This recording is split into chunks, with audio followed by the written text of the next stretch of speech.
stop. Right now. Close your eyes. What do you hear? What do you feel? The scent of soil after the rain. The shift in air pressure before a storm. The raw warmth of the sun on your skin. Those aren't just senses. They are the melody of life, the rhythm of your existence. Now, imagine that melody dying. We aren't here to talk about the glamour of colonizing planets. We are here to search for the price. The cosmic tax humanity must pay to survive. Are we truly conquering the stars? Or are we saying a final goodbye to our own humanity? We aren't here to talk about the glamour of colonizing planets. We are here to search for the price of survival. In space, every breath is a line item in a budget. And every drop of water is a moral crisis. Scarcity isn't just a lack of resources. It is a monster that devours the mind. The constant awareness that you are one technical glitch away from extinction puts the brain in a state of hypervigilance that never ends. Silence out there isn't peace. It is the terrifying scream of machines you fear might stop. Because in the void, when the humming stops, the journey ends. In an environment standing on the edge of catastrophe, individuality is no longer a trait, it is a security risk. In the fragile vacuum of a space colony, a single moment of human weakness, a panic attack, a burst of anger, a deep episode of depression, isn't just a personal struggle.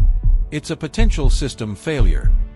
To save the colony, the human spirit must be tamed, calibrated like a piece of precision machinery. Imagine a world where your grief is treated as a technical malfunction. Your brain chemistry is no longer private. It is data, monitored second by algorithms that value stability above all else. If your cortisol levels spike, if your serotonin drops, the system reacts. Not with empathy, but with a fix. You are sedated, recalibrated, or suppressed. Because a grieving mind is an unpredictable variable in a closed-loop life support system. Here, we trade our fundamental freedom, the freedom to rage, to break down, or to simply be sad, for the right to stay alive. We surrender the chaos of our souls to the order of the machine. But this leads to a terrifying question.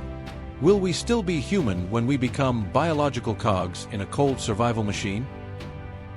When every smile is forced by a protocol, and every tear is a violation of safety standards, what remains of us?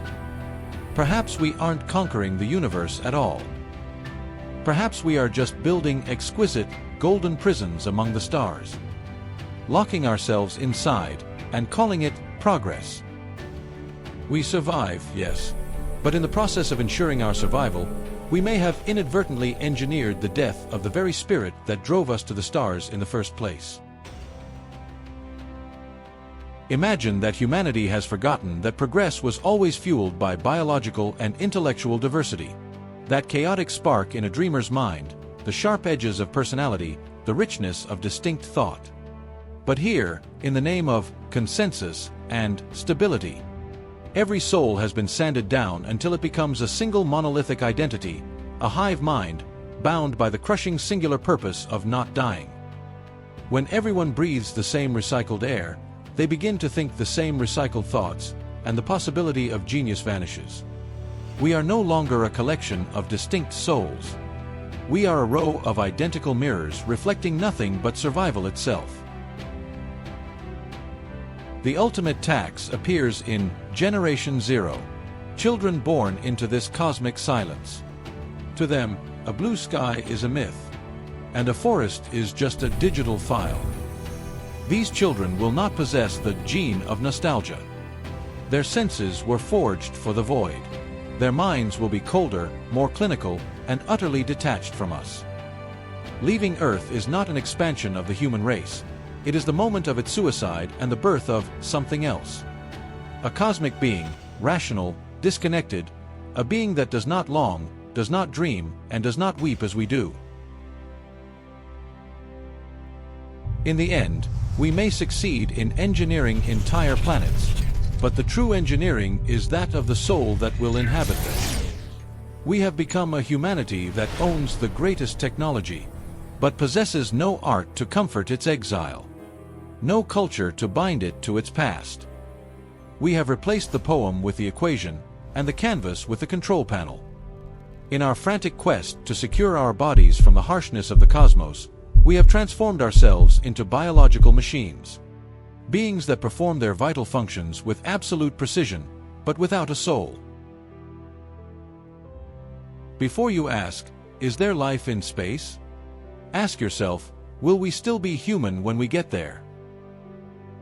Traveling to the stars is a journey away from ourselves. Is survival worth leaving our humanity behind, like forgotten debris in Earth's orbit, without a soul?